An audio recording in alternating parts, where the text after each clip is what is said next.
Well, good morning, everyone. Happy Friday morning to you. Welcome back to Morning Musings here on NowTv. My name is Don K. Preston. I am the president of Preterist Research Institute of Ardmore, Oklahoma. And like I said, it is great to have you with me. I'm just thrilled to announce, my goal for this year was to have 10,000 subscribers. Well, guess what?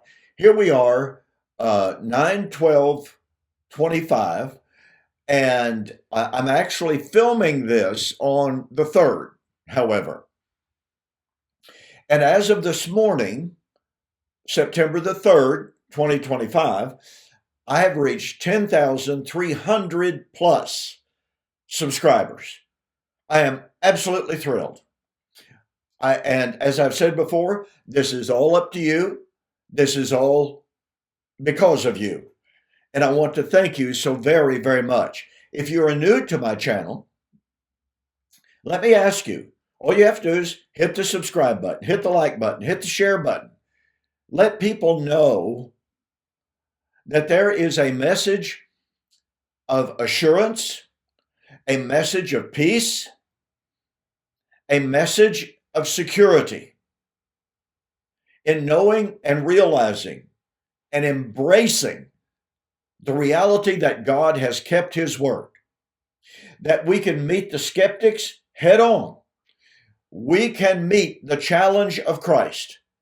Now, for those of you who may not know, I'm all about the challenge of Christ. In John chapter 10 and verse 37, Jesus was standing in front of a hostile audience. They wanted desperately to find fault with him. And he challenged them back in John chapter 8. Which of you accuses me of sin? Now, folks, you know very good and well, if they could have found fault, they would have found fault. They would have brought him up on charges, but they couldn't. And so Jesus said in John chapter 10, 37, if I do not do the works which my Father has given me, do not believe me. But if I do, then believe me, not for my word's sake, but for the work's sake. As I pointed out many, many times here on NowTv, Christianity stands alone in welcoming the challenge that comes from atheists, agnostics, from Jews, from Muslims, from anyone. But here's the problem. For much of Christian history, for much of present Christian history, Christianity does a deplorable job in answering the challenge of Christ, because Jesus said, the Son of Man will come in the glory of the Father with his angels, and shall reward every man according to his works. And verily I say unto you, there are some standing here which shall not taste of death until they see the Son of Man coming in his kingdom. These two verses, not to mention many others, have given Christians fits down through the centuries. They have been the fodder, they've been the ammunition, in reality, for the skeptics, the atheists, the enemies of Christ, to say, okay, Jesus said if he doesn't do what he said he was going to do, we're not supposed to believe him. Well, guess what? He said he was going to come back in judgment in the first century. He did not do it. Therefore, according to his own challenge, he failed. And we're not supposed to believe in him. So the question is, ladies and gentlemen, can you personally meet the challenge of Christ? Let's not forget, Peter said in 1 Peter chapter 3, verse 15, sanctify Christ as Lord in your heart, and be ready always to give an answer for the reason and a reason for the hope that lies within you with meekness and fear. Now, when Peter said give an answer, it is from the Greek word apologia, and it doesn't mean apology, even though we get our word apology from it, but it means to give an orderly, logical defense of what we believe. So if you believe that Jesus is the Christ, the Son of the living God, you need to be able to defend that belief. But I want to tell you, ladies and gentlemen, it is absolutely frightening to me. It's just downright scary to realize how few people can actually give an orderly, logical, reasoned explanation of why they're Christians. And even fewer are even able to answer the challenge of Christ, because when confronted with Jesus' own words about when he was going to come, I've had countless numbers of people, believers, just simply say, I had no idea that Jesus made those predictions. No idea? That's what they've told me. Folks, this is genuinely scary. And you know, we're living in times in which skepticism is absolutely on the rise. When I go to Facebook, when I go to YouTube, there are just countless videos there by unbelievers. Now, I don't know that there are more unbelievers now than ever before. Certainly, I don't know that. But what I do know is they're more vocal because they've got venues like YouTube, X, whatever. I'm not even familiar with all the platforms that are out there. Instagram, I don't even know what all they are. But I do know that everywhere you go, the skeptics are there. They are on the attack. So let me ask you again, can you defend and answer the challenge of Christ when an atheist, a skeptic, a Muslim, or a Jew says to you, Jesus said he was coming back in the first century. He didn't do it. Earth's still here. Time goes on. Can you answer that challenge? Now, to segue from that, this month, all right, here it is, September the 12th.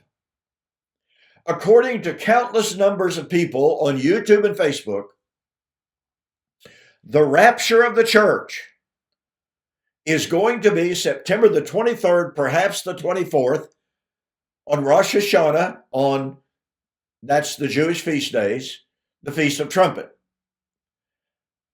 You know, folks, I have been watching these videos. I've been listening to the claims, and it's frightening. Person after person after person claims, I got a vision from God. I had a dream, or my kids had a dream.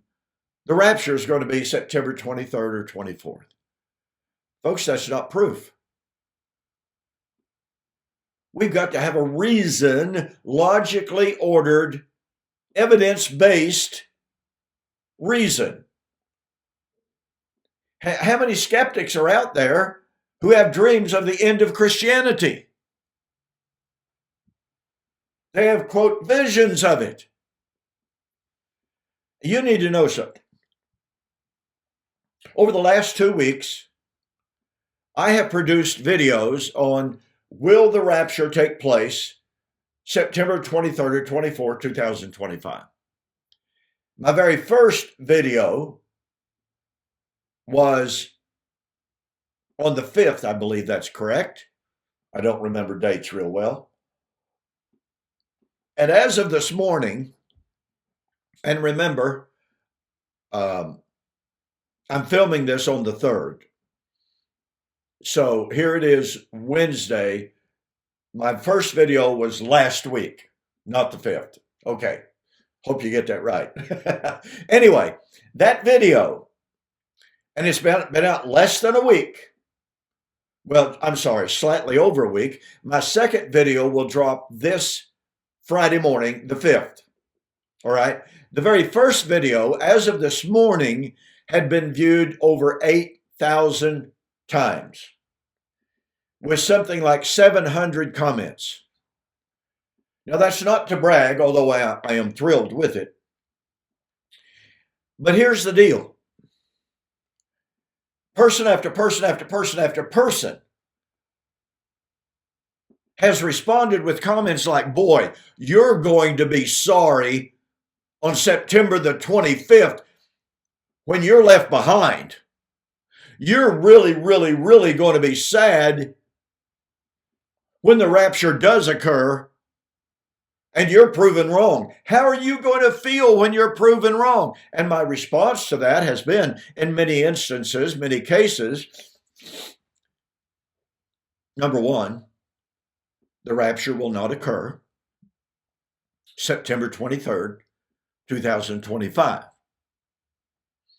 Now, I realize that this particular video is going to drop on the 12th. So that means there are 11 days left. And I'm going to have another video before the 23rd, telling everyone the rapture will not take place on September 23rd or 25th. But so very commonly, the vitriol, the castigation, not just criticism, but overt anger toward me because I am challenging all of these predictions, which, let me make my own prediction, are going to fail. Now, here's another prophecy. Here's another prediction. No, it's not inspired by the Holy Spirit, as many of these people claim that their predictions are. But here's what's going to happen. September the 23rd and 24th is going to come and go. Millions of people all across the world are not going to disappear. But here is what's going to happen, probably around October the 1st. A plethora, tons of these videos that have been posted saying, oh, without a doubt, the Holy Spirit revealed to me the rapture is going to be September 23rd, 24th, 2025. It has been assured, it's been confirmed by other revelations. Those videos are going to disappear off of YouTube and Facebook and X or Instagram or whatever. So there's going to be a rapture. That is to say, there's going to be a removal of tons of videos of people who are assuring us right now the rapture will be September 23rd or 24th, 2025. And here's what's going to happen, ladies and gentlemen. This is the sadness of it. The sadness of it is there are going to be any number of people out there who perhaps, who just perhaps, believing and taking heart these predictions that the rapture is going to be September 23rd or 24th, 2025, they've cashed in their 401s. They've given money away. They've divested themselves because, after all, if you remember when Harold Camping back in the 80s said the rapture was about to take place, when Edgar Whisenant wrote 2 books, 88 Reasons Why the Rapture Will Be in 1988, and people gave their money away. They divested themselves and they wound up flat, dead, broke.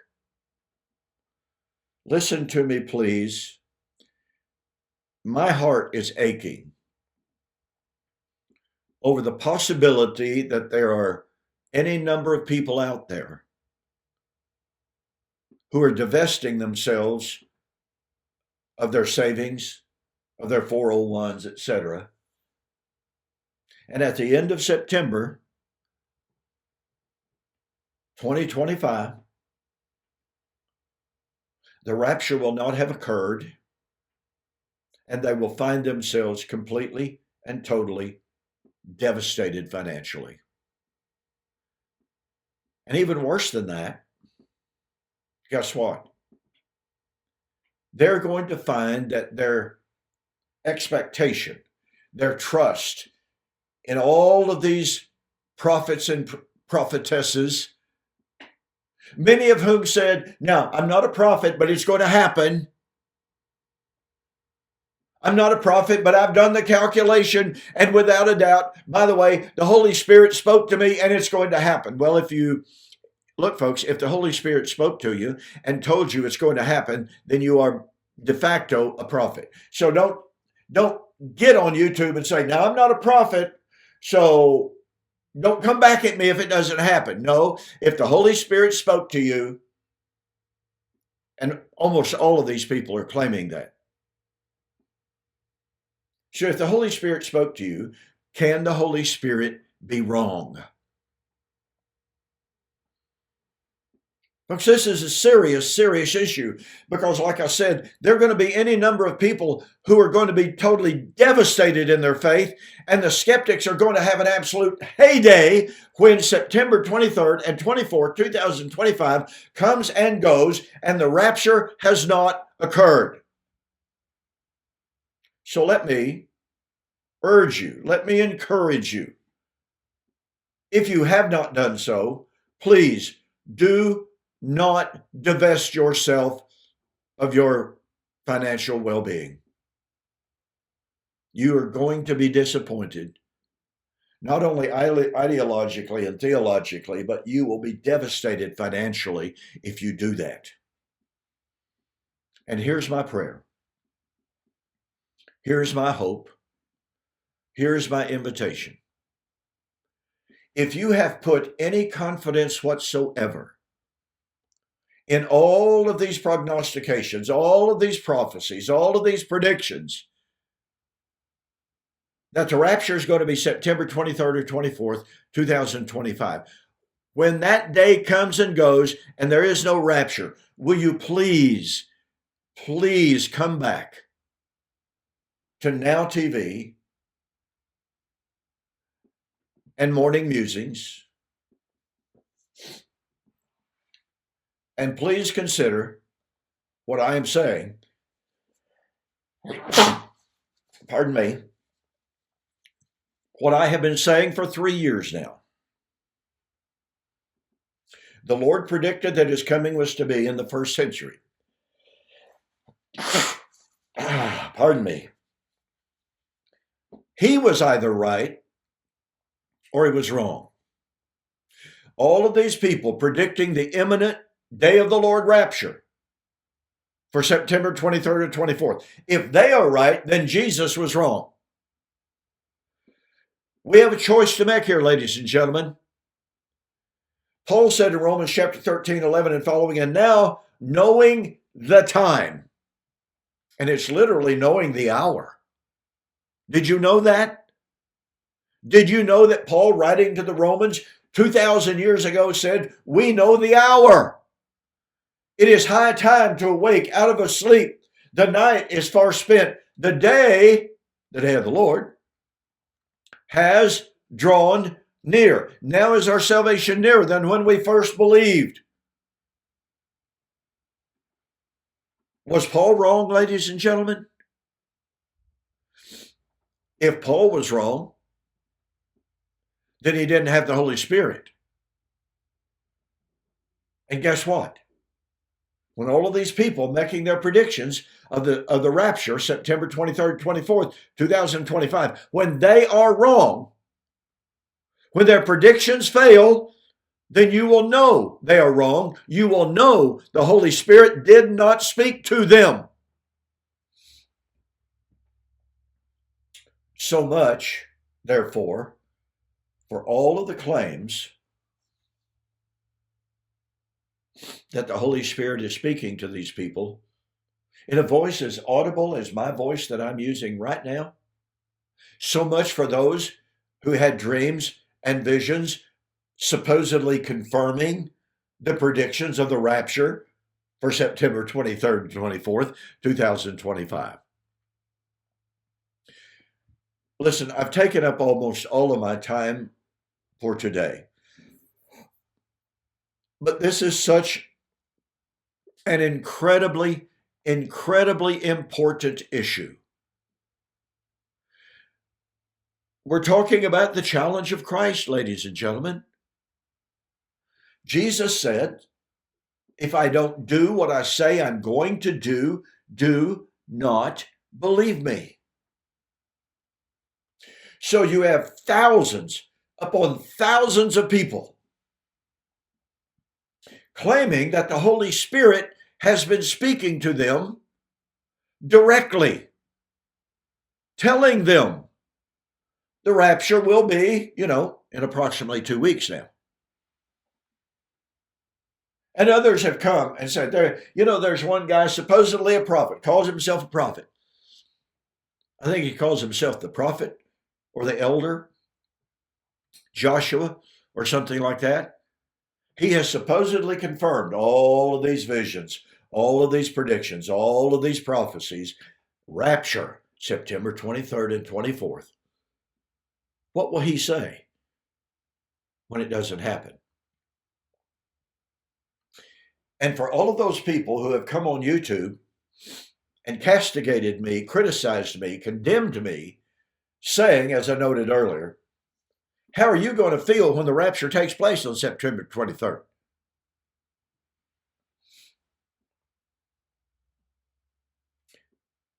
I am so confident that it's not going to happen. I'm willing to put my money where the mouth is. And if you want to know what that challenge is, contact me via email. I've had one single person, accept my challenge. So when I responded to his text and said, thank you very much for having the courage of your convictions to accept my challenge, how do you wish to proceed? That's been over a week ago. Not a word. I sent him another email saying, you accepted my challenge. How do you want to proceed? No answer. I suspect that he has blocked me now. I don't have any proof of that, but I suspect it to be true. So while I have taken up the great majority of my time today here on NowTv, I felt it was absolutely necessary to remind you, my audience, of the tremendous challenge of Christ. We have a choice, ladies and gentlemen. The choice is this. Jesus and the New Testament writers all said repeatedly, over and over and over again, that the day of the Lord was near in the first century. They went so far as to say, and now in a very, very little while, the one who is coming will come, and he will not tarry. Folks, 2,000 years is tarrying. It's a delay. And yet the biblical writers 2,000 years ago said, the coming of the Lord has drawn near. The end of all things has drawn near. The time has come for the judgment to begin. These things must shortly come to pass. And the Greek term that is used there, Revelation chapter 1, verse 1, doesn't mean rapidly versus imminently. It means these things must imminently take place. Now that's what the biblical writers, inspired by the Holy Spirit, sent by the Father, who knew the day and the hour, that's what they said. Let me remind you once again of Romans chapter 13, verse 11. And now, knowing the hour. And Paul said in 1 Thessalonians chapter 5 and verse 4, now concerning the times and the seasons, brethren, you have no need that I write unto you, because you yourselves know, the day of the Lord comes as a thief in the night. That doesn't mean that it could not happen in their lifetime. I mean, after all, we all know thieves come in the night.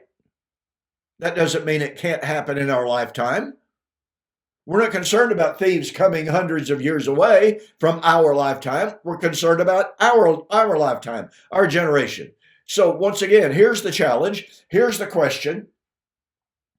Will you please give this your heartfelt, sincere, deep thought and contemplation? If it is true, and it is, that the Holy Spirit, sent by the Father who knew the day and the hour of the coming of the Lord, inspired the biblical writers 2,000 years ago to say, the time has arrived. The time has come. If the Holy Spirit inspired them to say that 2,000 years ago, then that means that anyone saying it's near today is in contradiction of what the biblical writers said. And it comes down to this.